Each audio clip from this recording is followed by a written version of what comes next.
जीवन शैली कैसी हो गई, दुर्मति की हो गई, दुर्जयी हो गई, कोई जीत नहीं सकता आपको। अभव्य बंधु साथ में लगा हुआ है, शराब पीने के लिए ठेके में जाना है, दोस्त फिक्स है और कुछ नहीं बोलना, बस हाय लिखना है और भाई लिखना है। भाई एक ठेंगा दिखाया, उसने भी एक ठेंगा दिखाया, दोनों ने एक दूसरे को ठेंगा ठेंगा दिखाया और दोनों एक होटल में एक कमरे में पहुंच गए। रचा पचा है पूरा। इंदौर पूरा शहर देख करके आ रहा हूँ। 8 महीने गली गली मोहल्ले मोहल्ले घूमता रहा, बड़े बड़े बार देखे, क्लब देखे, सब कुछ देख समझ के सीख करके देख करके निकला मैं। क्या नहीं होता, किसके साथ, हमारे आपके साथ। अभव्य बंधु मिल जाए बस एक, दुर्जयी हो गए आप, दुर्मति हो गए आप, उसके साथ ही साथ दुर्दर्पी हो गए। कोई भी सम्मुख में आता है, आपके सामने कोई भी व्यक्ति आएगा, आप उसको नीचा एक बार जरूर दिखाएंगे अपने एटीट्यूड से। आप एक बार उसको इग्नोर करते हैं। जब आप अपने परिवार के लोगों को इग्नोर करते हैं, परिवार के लोगों को बात समझ में आती है, धीरे धीरे उसको भी आदत पड़ जाती है और आदत पड़ने के बाद आपकी इग्नोर करने की क्षमता भी खत्म हो जाती है। ठीक वैसे ही जैसे आपने 25 mg की कोई टेबलेट खानी थी 5 mg की, खाली 25 mg की, अब दोबारा कोई बीमारी होगी तो 25 mg की टेबलेट नहीं लगने वाली, अब आपको 50 mg की चाहिए। 50 mg की ले आए, धीरे धीरे शरीर को उसकी आदत पड़ गई, अब 100 mg की, कुछ लोग 1000 mg की टेबलेट खाते हैं, जबकि मेडिकल साइंस के फार्मूला कहते हैं 5 mg की टेबलेट से आपका कोई भी रोग दूर हो सकता है। लेकिन जब आप 250 mg की, 300 mg की, 350, 500 mg, 1000 mg की टेबलेट खाते हैं, उसका सीधा सीधा असर आपके लीवर पर पड़ता है। धीरे से गोली खाकर के स्वास्थ्य ठीक करने के चक्कर में आप अपना दूसरा स्वास्थ्य बिगाड़ लेते हैं। कभी आपने, इसमें से कोई डॉक्टर भी है क्या? एक आध कोई डॉक्टर नहीं है? डॉक्टर अक्षय जैन तो हैं, वो डेंटिस्ट हैं। आप देखिएगा, एक गोली लिखते हैं, फिर उसमें एक एंटीबायोटिक लिखते हैं, फिर उसको गोली के चक्कर में एंटीबायोटिक लिखी, अब एक एंटी एलर्जिक लिखेंगे। क्या ये गोली खाएंगी तो गोली एलर्जी करेगी, तो तीसरी गोली लिखी जाती है एक एंटी एलर्जिक।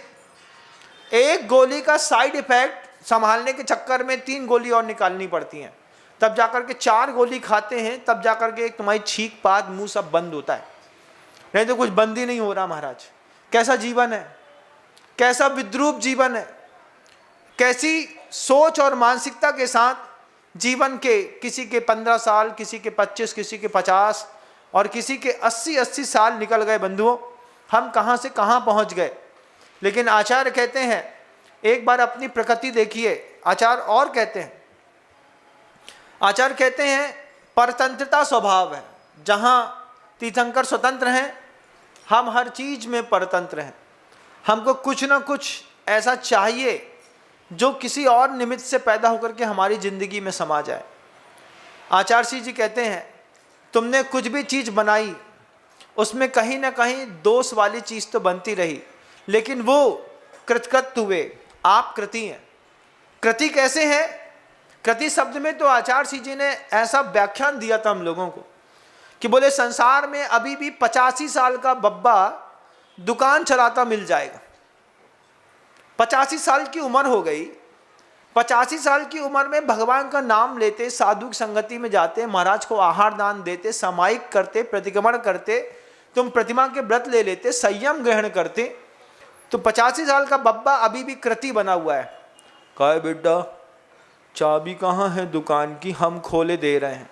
तुम मर जाओगे बब्बा, उसके बाद तुम्हारी दुकान कौन खोलेगा। लेकिन बब्बा को लगी है दुकान की। 65 साल का पुत्र है, 85 साल के बब्बा, 85 साल के बब्बा 65 साल के पुत्र से घर में आने के बाद हिसाब किताब पूछते हैं, काय दुकान में आज कितने की बिक्री भाई। वो 65 साल का लड़का बोलता है, बब्बा जाओ प्रतिमा लो, गिरनार जी जाओ, ऊपर चढ़ो, ऊपर पैदल सम्मेद शिखर जी चढ़ो। कहाँ तुम पैसे के चक्कर में पड़े, जितना चाहिए उतना दे तो रहे तुमको, कमी किसी बात की नहीं है। लेकिन कृति पने से अंतर्भाव ऊपर नहीं उठ पाया। मैं नेमावर में था, ठंडी के दिनों में, दिसंबर की ठंड थी, हम लोग सुबह सुबह 7:45 बजे जंगल के लिए निकले। सूरज तो जैसे उगता ही नहीं था, बड़ा लेट उगता है, उसको भी ठंडी लगती है। हम लोगों को भी लग रही थी। देखा कि नेमावर के गेट के बाहर एक 75 साल का वृद्ध नारियल का ढेर लगा करके बैठा हुआ है। 2-3 महाराज हम लोग निकले, हमने एक ही बात कही।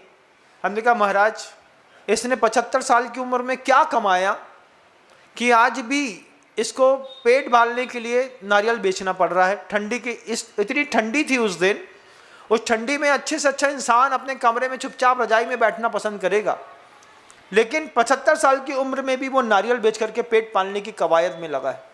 75 साल तक तुमने क्या किया, कोई दुनिया पूछेगी, तुम्हारे पास जवाब नहीं है। ऐसे तो आप कृति हैं। इस तरीके की दुर्व्यवस्थाओं में ये कोई थोड़ी बहुत नहीं है, इसके बहुत लंबी लिस्ट है। ऐसे 1008 शब्द हैं जिन शब्दों के साथ आपके जीवन की पाप प्रकृतियों का व्याख्यान हो सकता है।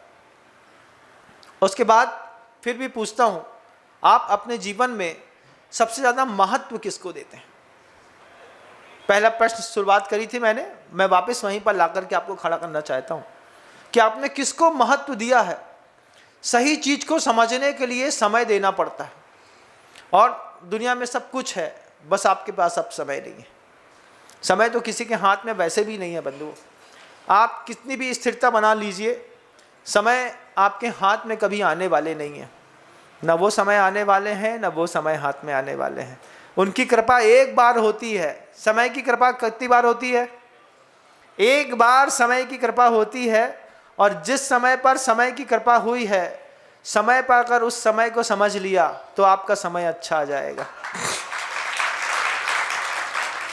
आपका 10 बजने को आया, शब्दों को विराम दूंगा, लेकिन भावना रखूंगा आप मेरे उद्बोधन को गहराई से समझने का प्रयास करिए। मैं किसी भी व्यक्ति पर कभी भी व्यक्तिगत कोई आक्षेप नहीं करता। मैं ग्लोबल जब बोलता हूँ, पूरी दुनिया में विश्व के लोग उसको सुनते हैं। सबके लिए सार्वभौमिक कोई भी बात रहती है।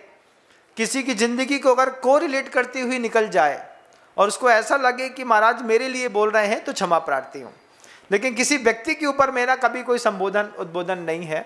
आचार्यों की वाणी के ऊपर जरूर उद्बोधन रहते हैं।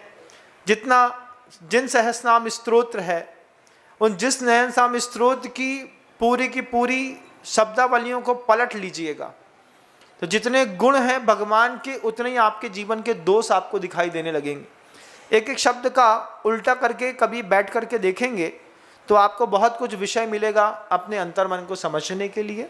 शब्दों को विराम देता हूँ। गुरुदेव श्री विद्यासागर जी। जय जिनेंद्र। अगर आपको मेरी वीडियो अच्छी लगती है तो प्लीज़ मेरे चैनल को लाइक करें, शेयर करें और सब्सक्राइब करें। Thank you.